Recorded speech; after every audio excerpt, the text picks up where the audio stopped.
Hola, film gods. Another week, another rep. Managed to keep doing this week in, week out. I'm sure there'll be a time that it gets super busy and getting guests on gets a little trickier. But whilst I can, one a week is what I'm aiming for. And so welcome any of you first-time listeners. My name is Isusko Garcia. And on the socials, I am the time scheduler. This is the Film Gods podcast, which is now in its 5th year. And we talk to film crew and cast, mainly in the UK, but looking to now start going global and talking about their journey. We've had a few different type of episodes. And this one is one of those where I was on the social media having a little doom scroll, as you do, at an afternoon. And a post from the director was on the feed, and it showed some of his work and a supposedly AI generated fake KFC test commercial. And it was a really interesting post, because the supposed commercial was originally, when posted, said that it was completely built and used in AI. And when you saw the director's actual work for KFC and this test commercial, it highlighted the very thin veil between, I guess, imitation and plagiarism. And there's a quote by Oscar Wilde that I'm just going to quickly look up about imitation, because it really did summarize it for me. And the quote is, and maybe I should use an Oscar Wilde, but I feel like Oscar Wilde would have spoken like this, like a Brian Blessed, Oscar Wilde. But imitation is the sincerest form of flattery that mediocrity can pay to greatness. There you go. That's my best Oscar Wilde / Brian Blessed. And when the initial ad came out, it had a load of really positive kind of, oh my God, AI is amazing. And then the more you dug into it and the more it was looked into, it became apparent that the shots seemed almost identical to the shots that were created and the adverts that were created by other directors for KFC.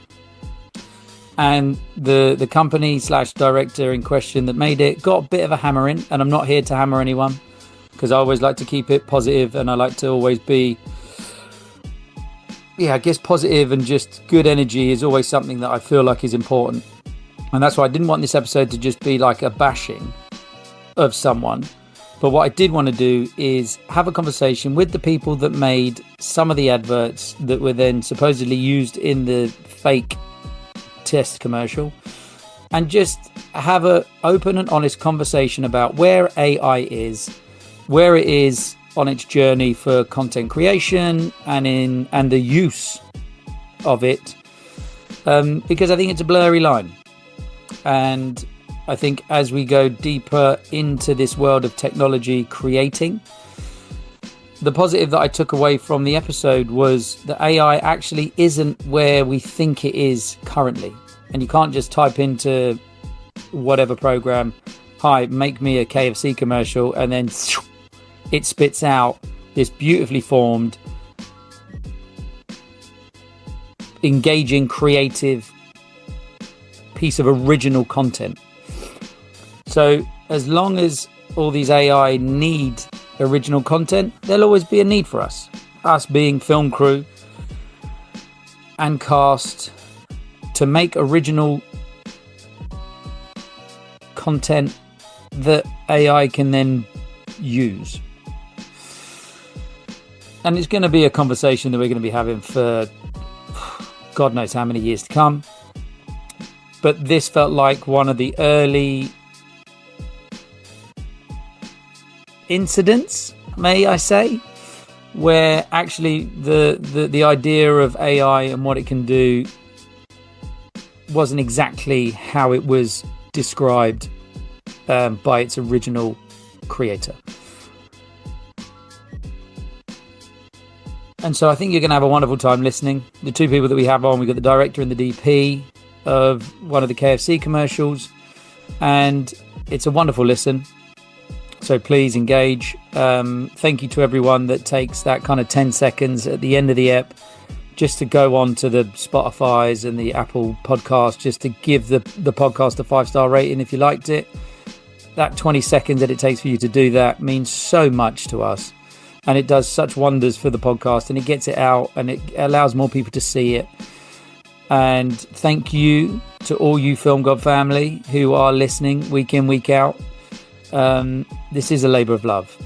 It's something that I enjoy doing. It's become a part of my week, and I hope that it becomes part of and stays part of my life for many, many years to come.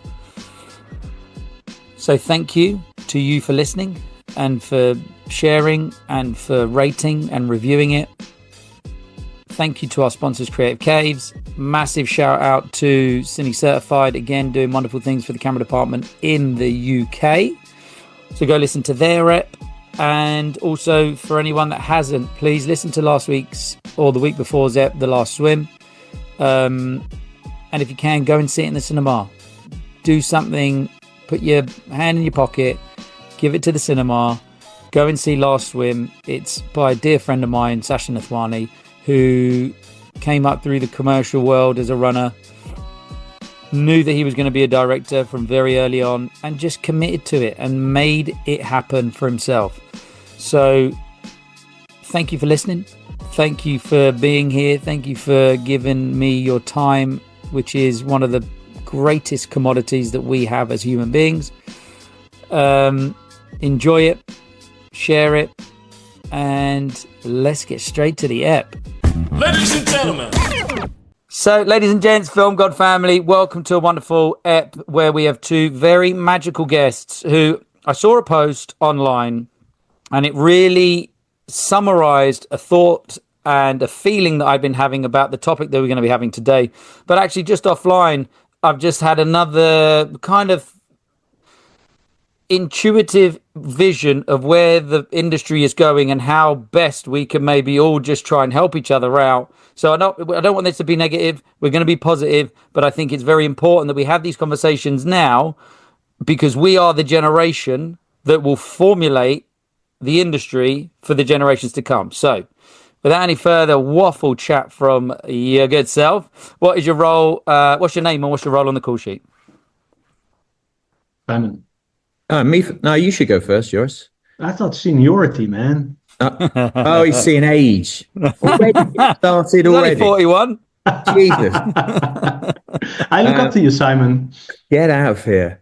All right, I will start because I want to gloss over this bit. I'm director of photography. I do TV commercials mostly, not exclusively, but mostly. And I've been around a while. Many years, in fact, and had the good fortune to travel the globe, working in lots of countries with lots of different great people, incidentally of which I've never found a bad crew. They're all amazing, all aiming in the same direction.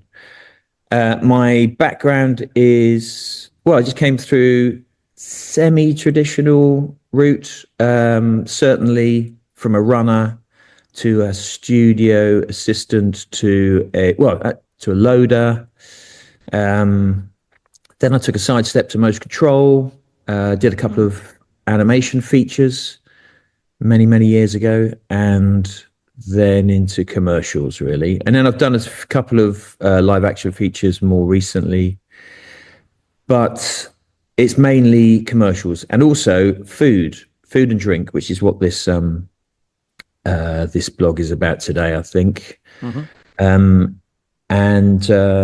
Tried to specialize a little bit in food, but not exclusively. and now I'm starting to get boring. So Okay, I don't think there's amazing. much to say about me. No, no, I hear. I like You know, it. I live in London, and I have worked and do work for a lot of great directors who Amazing. are too numerous to mention. But one of them is Joris, and he should go next. Joris, take it Thank away. you, Simon. I'm Joris. I'm based out of Amsterdam, but work globally. I would call myself a food and kids director. And what does that mean? That I direct a lot of food spots, and I do a lot of jobs where kids play a very big role. So I kind of specialize in working with kids, and sometimes I have the good fortune where the scripts overlap, and then it's bingo. I also I didn't go to film school. I studied history of all things, but always had a fascination for film. Wanted to become a feature film director, but I thought commercials would be a good way to start and sort of learn the craft. But I fell in love with it, and now really specialize on commercials only. And I've put my feature film dreams in the fridge because I feel really happy where I am. I feel very fortunate to also fly the globe to interesting projects, cool clients, working in different countries. So I love what I'm doing, and I intend to do it for at least the next 5 to 10 years. Perfect. Love it. And then that leads us nicely into what I'd love to really talk about today, which was one of your projects for KFC. Well, a KFC project that you did. I saw someone else had, I'd say for the first initial part, borrowed some of your creative styles and the shots to then make a wider commercial for the same brand, but not for them, just using some of their stuff. And it just really showed me because it looked like the timings of the shots looked the same. The framings of the shot looked pretty much identical. The lighting, the scene, everything's kind of seemed pretty much what you guys had shot. And I think what I wanted to kind of dive into is, where do we sit now?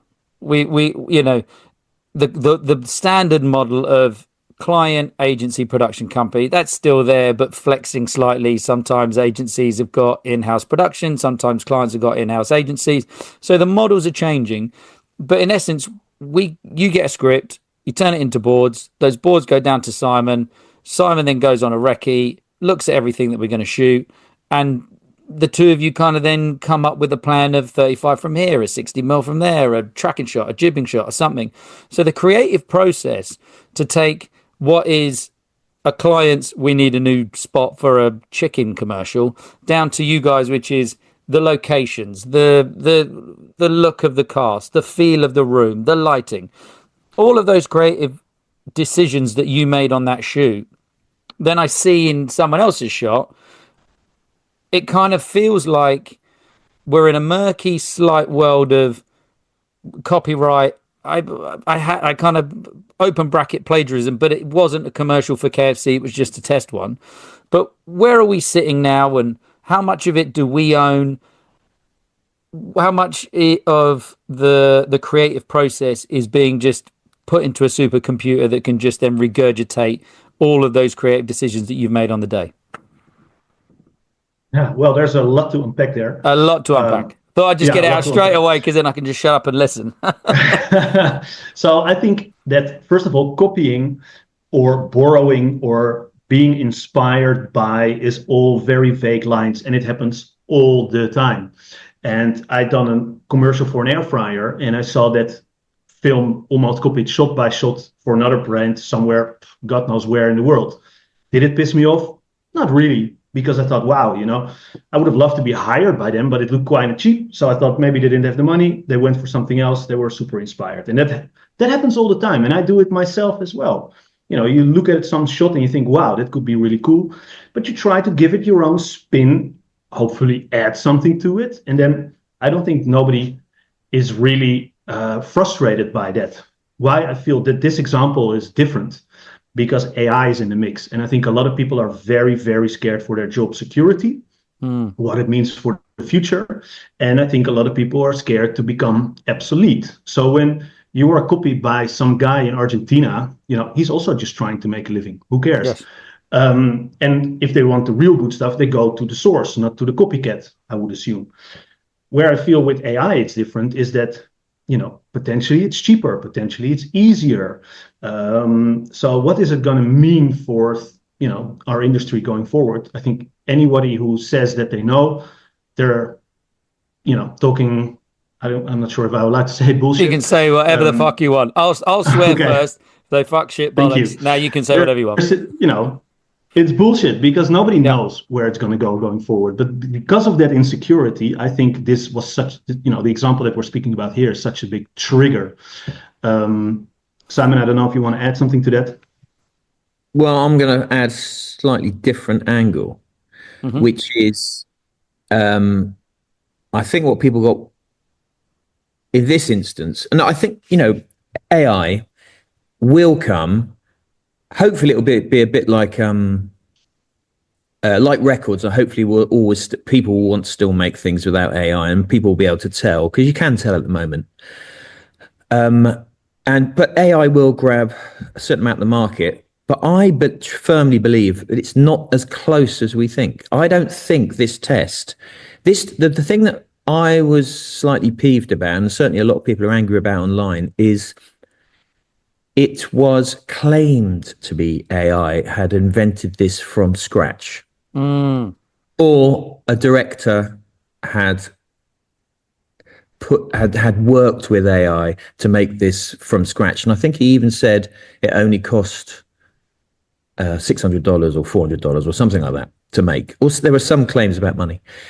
And the thing is, what it's doing is it's suggesting to the world everything that we're potentially scared of is here.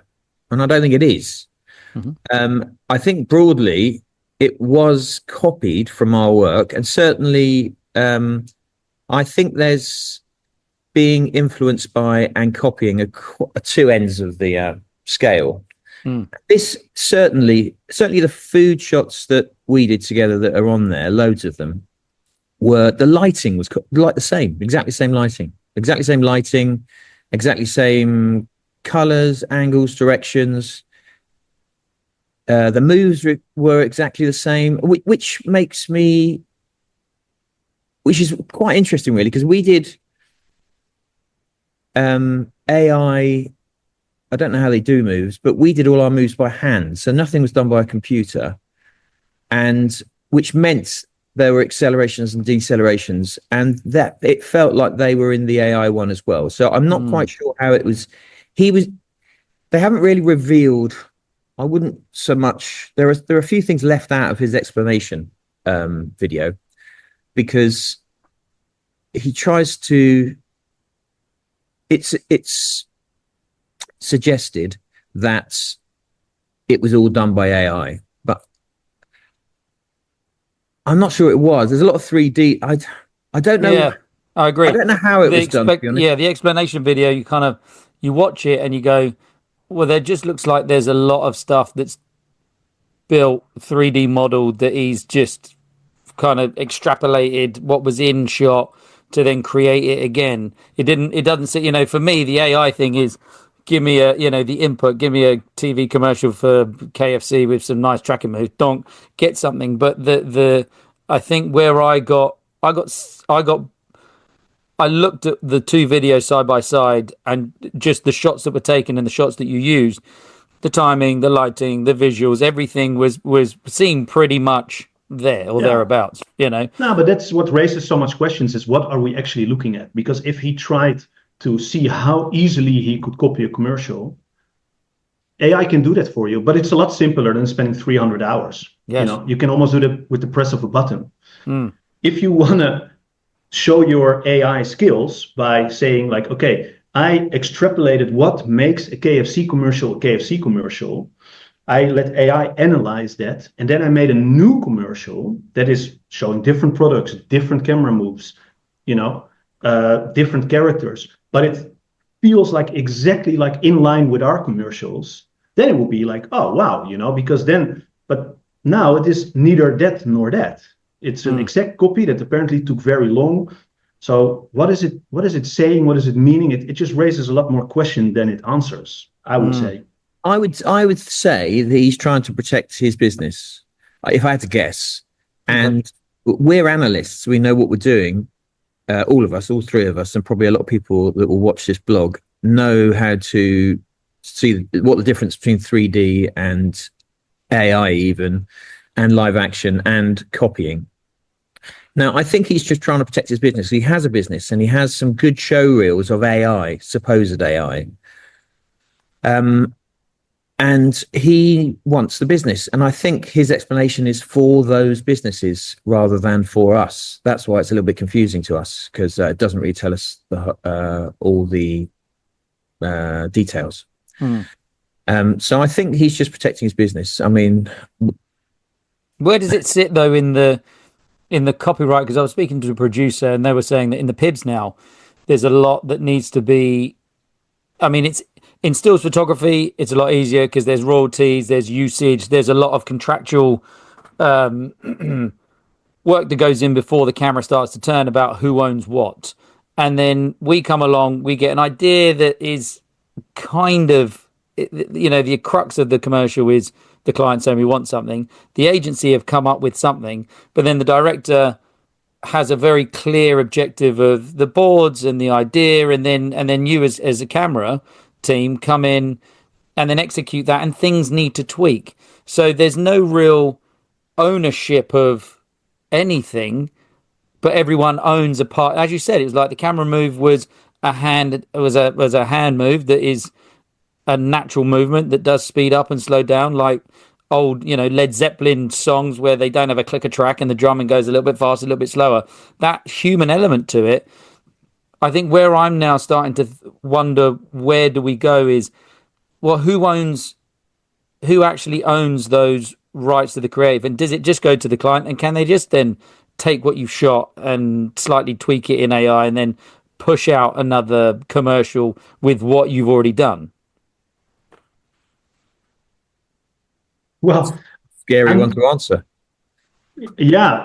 I'm not a copyright lawyer, and so I don't know. And I think we're also probably the wrong people to ask. The thing is that even this sounds like a bigger problem than it is, in a way that, that is what's already happening. I get sometimes a board and they say like, hey, this was shot in Asia with Asian talent, but the European client wants the same. Can you shoot the board shot for shot? Wow.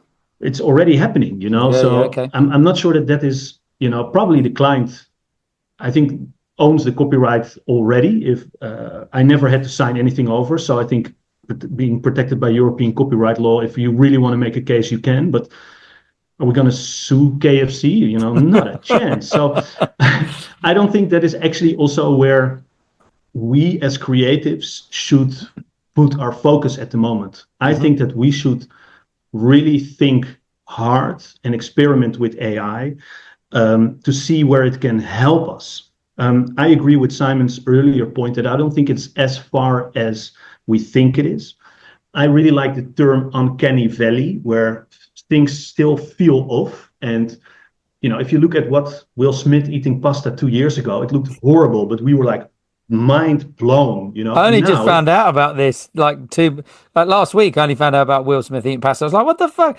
It looks great, but it still looks off. And I wonder if that uncanny valley is it's never going to leave. I think it's just going to shift. We're going to just pick up on more subtle details that things are off. So, and I think for a long time to come. So in that sense, I think AI does something that humans already do for a very long time, and it's having, sort of a mental library of things you saw, things that inspire you, and put that in kind of a blender, and that's your new creative output. And AI just does that from a bigger library in a faster time. But I still feel that why was specifically this KFC content copied? Because it looks so iconic. And that is because we thought long and hard on how to make it look like it did. And there was some choices we made that made it very easy for AI to kind of copy it, because you could just say, like, we want the food very, big in the foreground, looking very orangey. Then we have like very bluish light in the background and some red neon signs. So if you would shoot anything like that, it will immediately feel very KFC. But we had to come up with that. And I wonder if AI is going to be good at coming up with that initial concept. So I agree that, it's going to be easier to, if you have like the chicken burger with yellow sauce and there's a new red sauce, AI will probably be able to copy the sauce and push out a new commercial. So it will mean something for the market, but I feel like the truly more creative part of advertising, filmmaking, the concept will become much more important. And I think that there is where we're going to make the difference. And last point is that I feel like, why did I get into filmmaking? Because it's a collaborative art. The spot got better because Simon and I spent a long time talking about which lenses to use, which camera moves to use, how can we make it sort of look distinctive. And I think it's much harder to do that by yourself behind a computer prompting. You need the inputs from set design, lighting, all the different departments to come together to create something that looks as good as it does. And I don't think that truly creative part is happening by a person by themselves. Agreed. Yeah, I mean, I want to.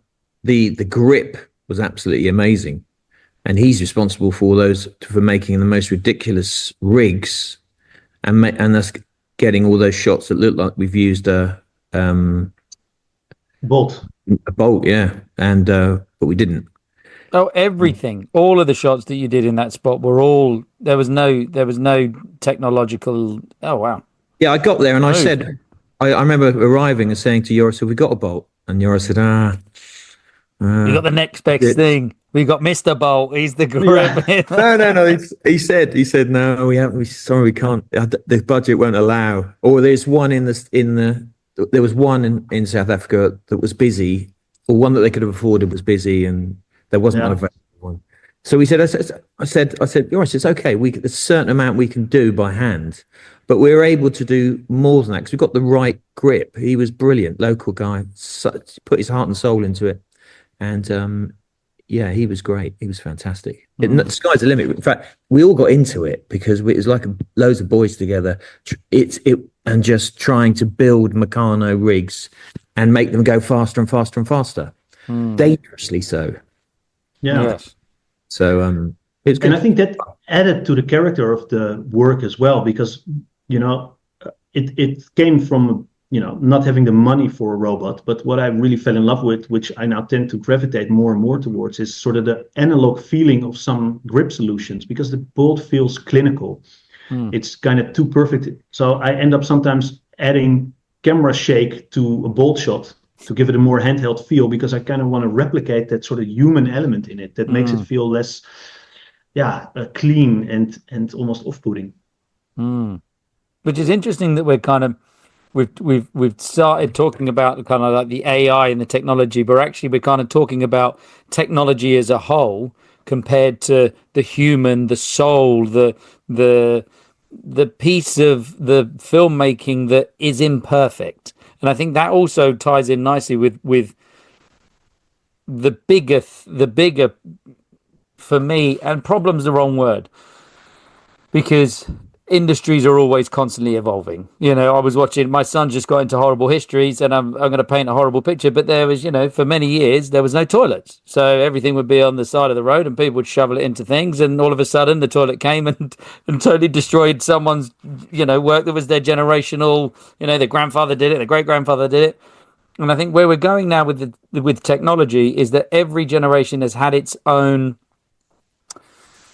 issues, has had its own changes, has had its own evolution that could have been seen as a negative thing. Digital to film, there were some people that didn't really ever want to shoot in digital. I think moving forward, technology will always be part of human endeavor and human creativity, and it's what and how we embrace it and evolve it. But is there a side to AI that potentially does do away with humans?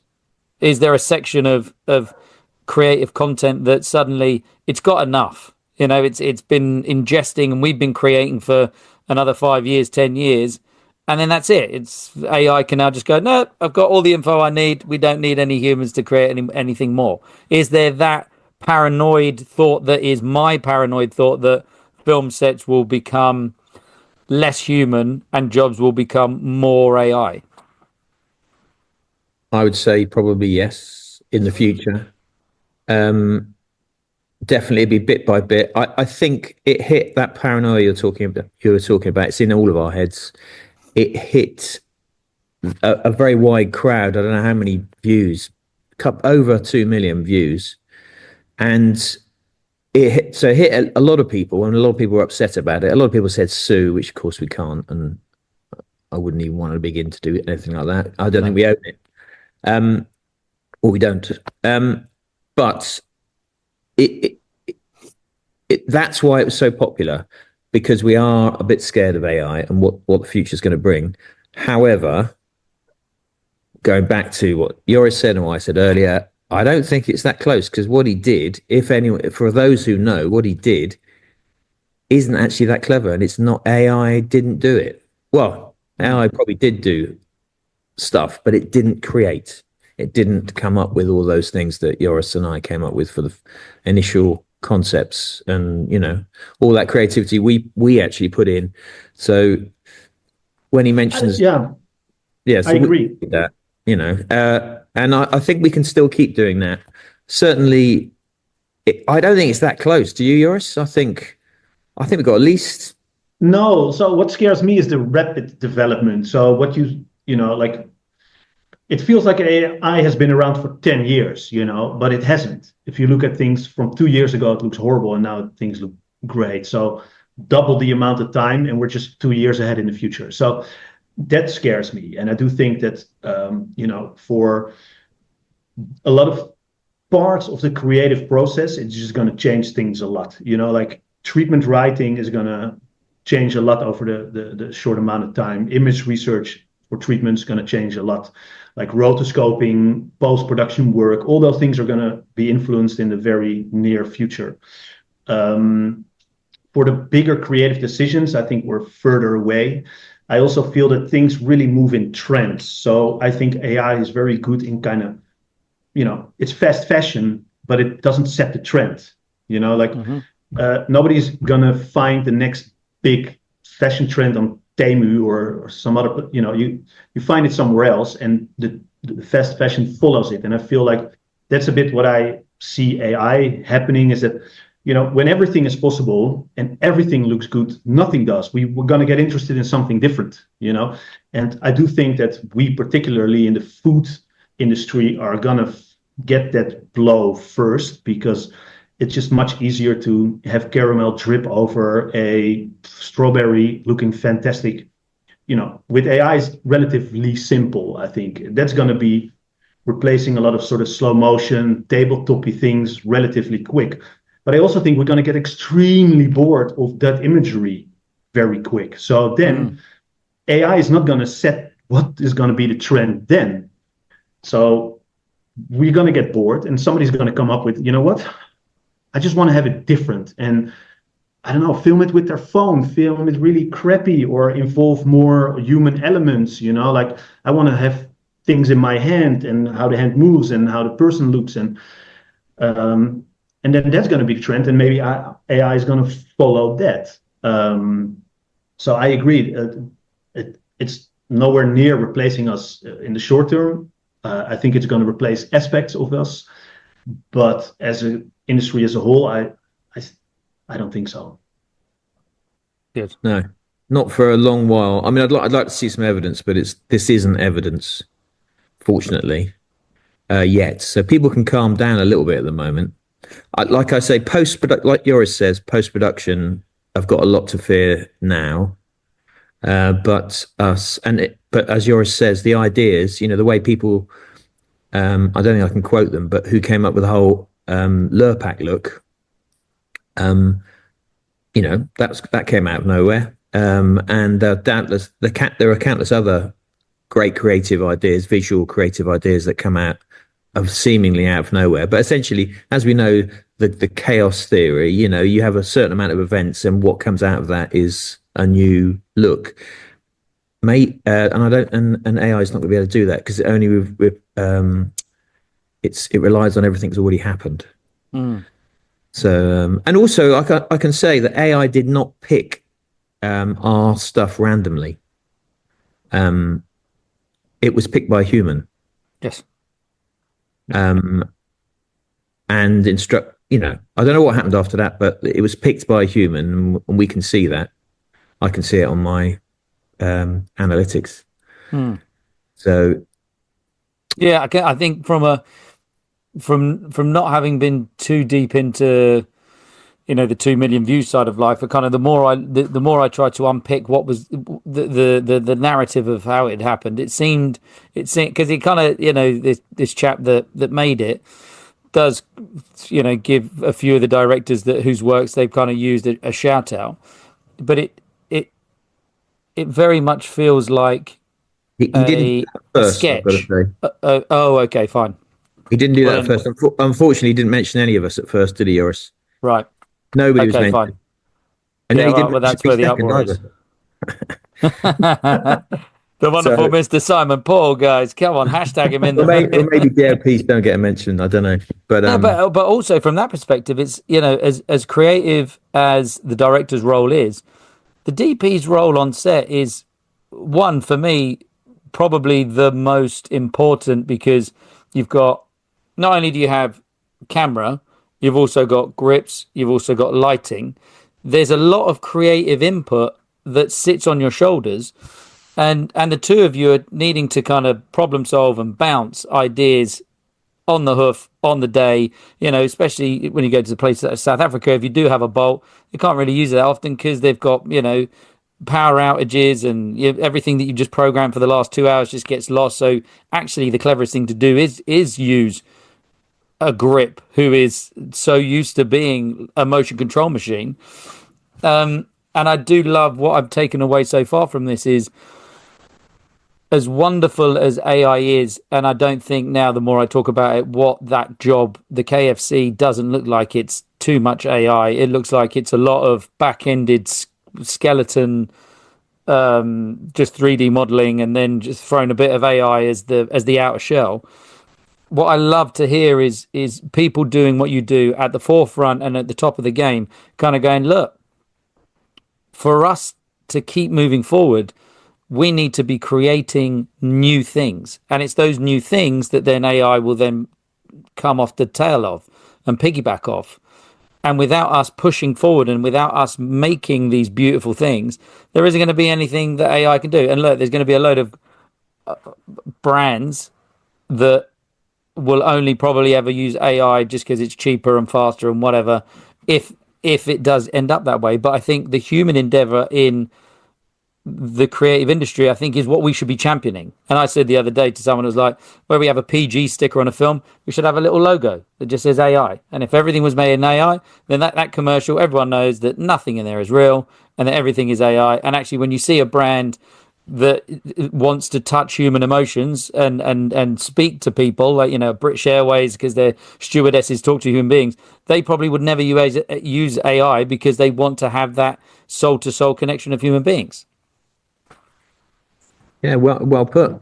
Good point. Yeah, but I think that also assumes that people care, and I don't think they necessarily do, and I think they shouldn't. Like, what do you mean by that? Just explain that. So, for who would we put that little banner there? That's my question a bit. Like, because if it's good work, if it touches me, if it stirs my emotions, like I don't think there's anything wrong with having that be done by AI somehow, or one part or the other. So even so, if it's done by AI, but I think the point is, if the creative is done by AI or the creative is done, it should be meant. I think that's the point, isn't it? The sticker is. Yeah. So what does the sticker mean? No, it's probably just for me, so I know who I don't want to work with in the future. Yeah, I think. Yeah, I think it's just the only issue here is it's not AI, and people assume that we're AI haters, and we're not. No. It's the whole this whole online thing has been about the original creative. Now, your AI sticker, if it says this is AI create, I don't know. Actually, I don't know how you police this, but No. Well, I don't think you do because you don't police industries. Like, and that's why I feel like what we're trying to figure out at the moment, are we coal miners, Simon? You know, or is there a future for us? And like nobody cared if this, as the light bulb said, this was powered by coal or by wind turbines. Like Okay. you just want light out of your light bulb. And so I think that let's phrase it differently. Without stopping any technology or limiting anybody from using any tools that they want, how would you like to see the future with AI? What is your most positive horizon with this technology and having a job? Well, you just said and having a job, which was I had a speech then, but then and having. Well, I guess something that I probably don't believe it will get used for. I'd like it to be used for good. I'd like people to have a decent living generally, wages to be good. If we're talking about a world of the future, and not necessarily in our industry, I don't think we can trust. I think we'd all probably agree that we can't trust big corporations to use it for the benefit of the masses. They'll be using it for more profit because greed is always king. So I suspect a lot of people will lose their jobs eventually. Not yet. Not film people on set. Not so much yet. I think we can sort of rest a little bit. Certainly post-production, as you said, Joris. But I'm repeating myself. But I would love it to be used for the good of everyone. But it's probably just going to be used for more profit, and which means people will make decisions on our commercials and say we'll do this one all in AI because it can be done for $400 and not for 100,000 euros or whatever the budget is. So that is that business doesn't care. Big business doesn't care. It cares more about profit, and it will use AI for that. There will be the sticking points will be things like food and people. I don't think we'll get away with doing AI. People kind of really do want to see real food. They don't want to see AI food. Is there a advertising standards there that you can't show it's like every time we've shot for Mackie D's or whatever, it needs to be the real burger and the real bun made in the real way with a little bit of extra. So I kind of hopefully that it can't be an AI burger because you can't buy an AI burger in a real store. I think that may have been their decision to insist on it, so they don't. The Trade Descriptions Act, isn't it, in this country? Okay. So you can't sell a big chunky 2 kilo burger in a Whopper when they only sell a much smaller one. So it has to be the real one, and it can't be a certain color.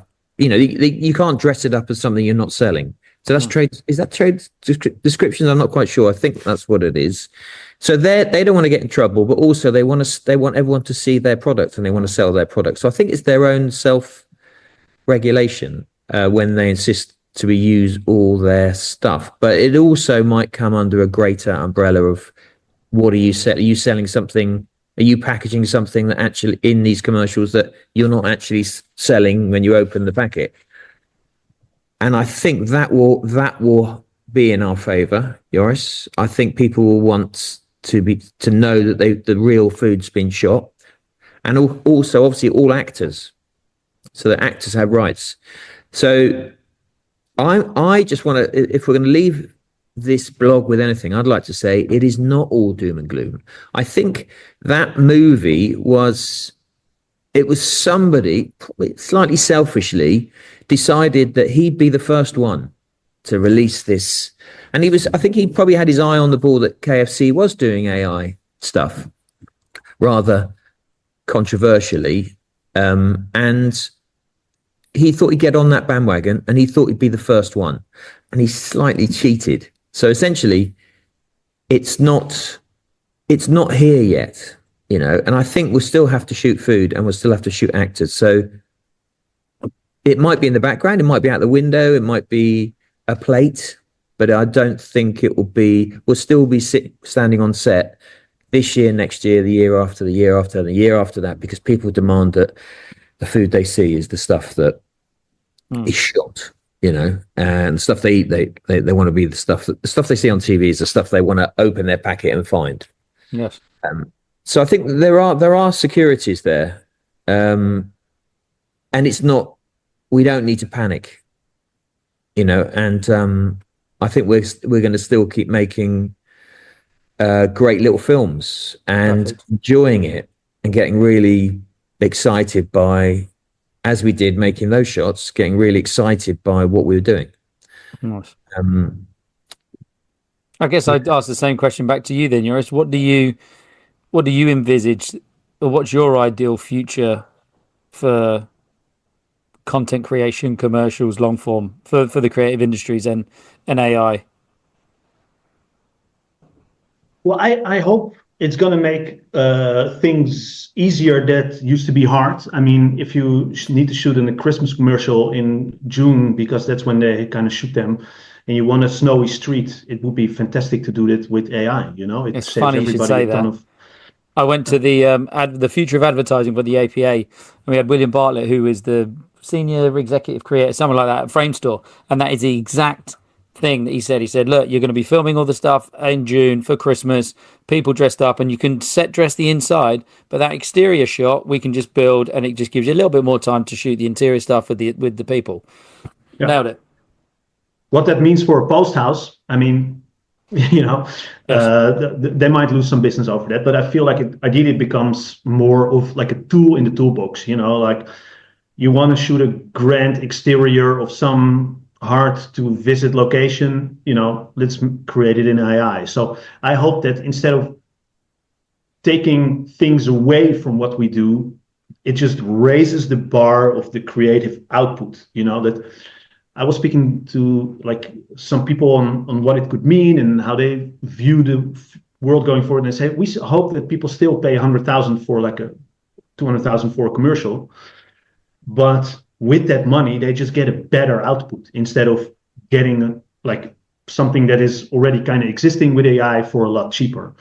That would be my sort of ideal world, is where there's more emphasis on the human element within work, let it be actors or, well, one of the things I kind of dread sometimes is the writing of treatments, because it feels like it's a ton of work, and you need to find the pitch perfect references because the client kind of wants to see the commercial before they shoot it, and then you have the image of mother, child, the perfect sunlight, but the mother's wearing red, and red is the competitor color, and you put that, you're so happy with that image, you put it in treatment, and the client says, yeah, can we take that out of the treatment? And it feels also like tedious, and I would love if everybody can make the perfect treatment with AI. Shall we just have like a 10, 15-minute conversation with each other, see if there's a creative click, and then make the choice based on that?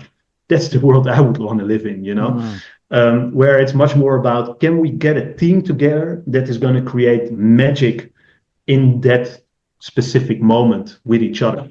And I think the director plays a big part in that, because, if you choose me as a director, I will bring my team, my DOP, people that I feel I have a good creative connection with, is going to contribute to my vision, but hopefully also bring something of themselves to elevate the project. So I hope that there's more room for that sort of human element in the creation process, because I think that is the fun part. Like I still don't understand why it can do my laundry, but it's taking away my creative job. Like, what are we doing?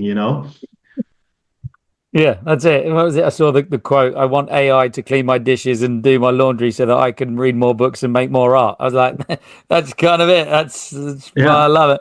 Well, look, chaps, we're getting close to the 45-minute mark. And firstly, just from someone that's trying to really figure out from all angles where we're going, I really appreciate your time and your open and honest opinion on where we are and where we're going and how it's affecting us now and how it could affect us.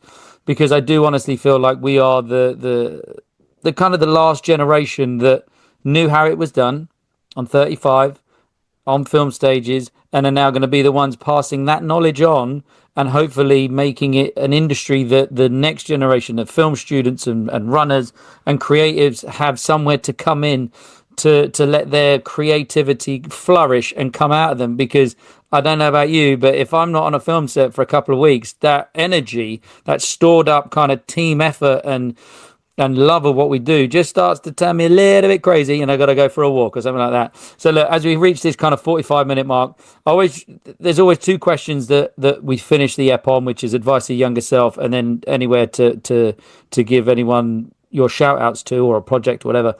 But as a third, I just want to say, look, is there anything that you just want to summarize the ep or anything that I haven't asked that you think would be useful, or any opinion that you want to get forward before we get to the last two questions? No, I don't think so. I think I'm happy with what I've said so far. Amazing. I think, hopefully I don't look back on it. Regret it. All right. Well, look, the last two Film God questions, and we always the last two, but the second to last important, which is the advice to younger self. I always find that people can really give a little bit of a golden nugget of an opinion, a thought, a feeling, an emotion that they wish they had known when they were younger. So I just, for both of you, whatever stage of your life that you got into the industry, that runner, the stagehand, what are you saying to that person now? No, Joris, you're first this time. I have an answer.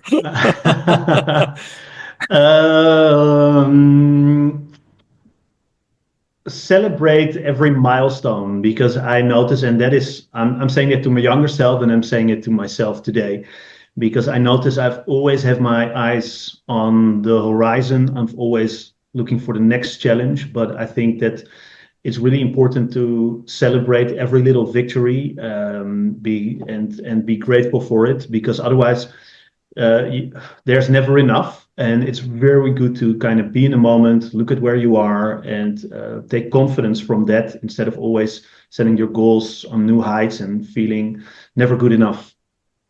Beautiful. Mr. Paul?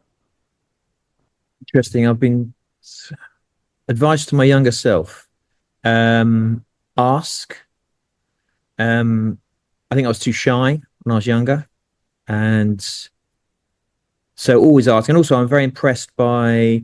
I have a lot of potential trainees that will send me a CV, which doesn't count for anything, because I like the guys that actually knock on the door. Actually, I've got a studio. I'm here now, and they knock on the door and they pester in a very polite way, of course.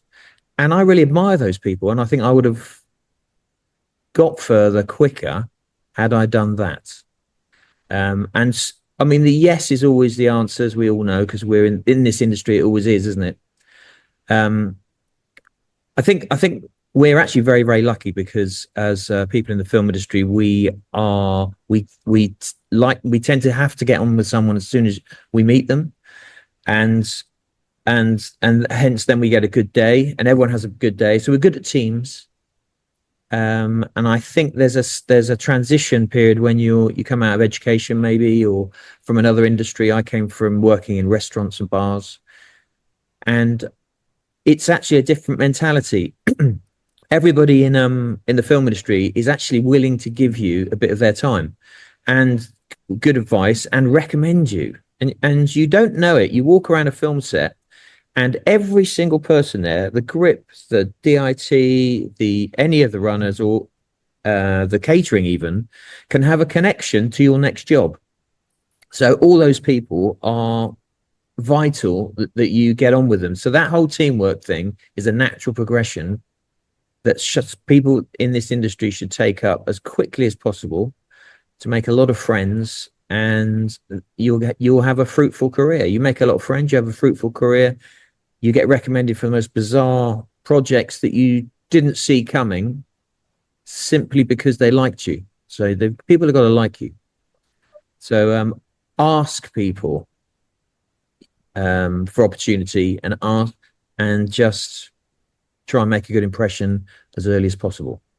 Amazing. Beautiful.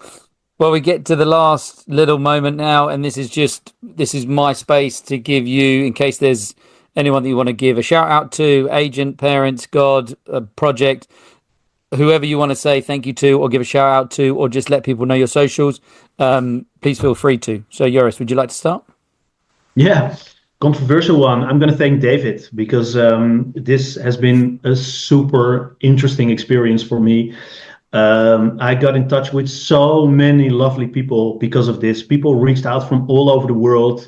I've gotten in touch with agencies specializing in AI, creatives that work solely in AI.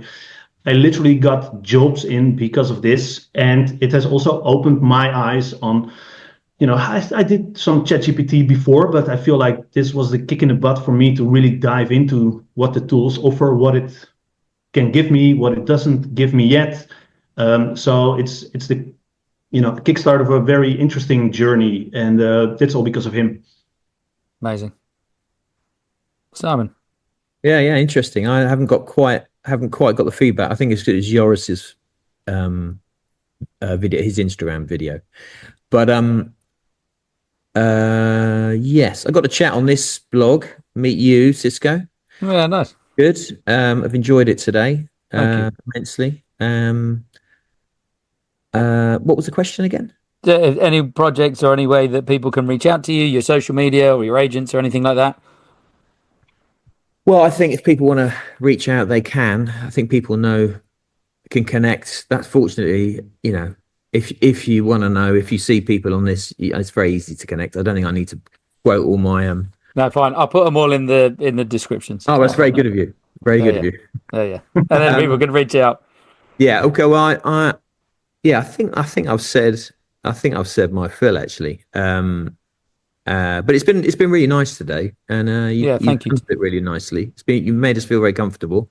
Thank you both. Absolutely. It was lovely. Yeah, really lovely to. I mean, thank you to Simon for organising it. I hope the listeners have got, as I have, a real clear sense that nothing's set in stone here. AI is coming in. We have built the foundations of what the film industry is, and then AI is just going to be bricks and walls of the house that we let it build.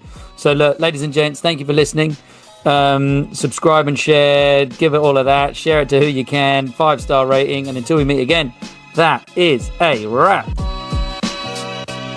So that was a chat with the king or queen in the game. I give it a shout at the end so you all know the name. It's the Film Gods Podcast. The what? The Film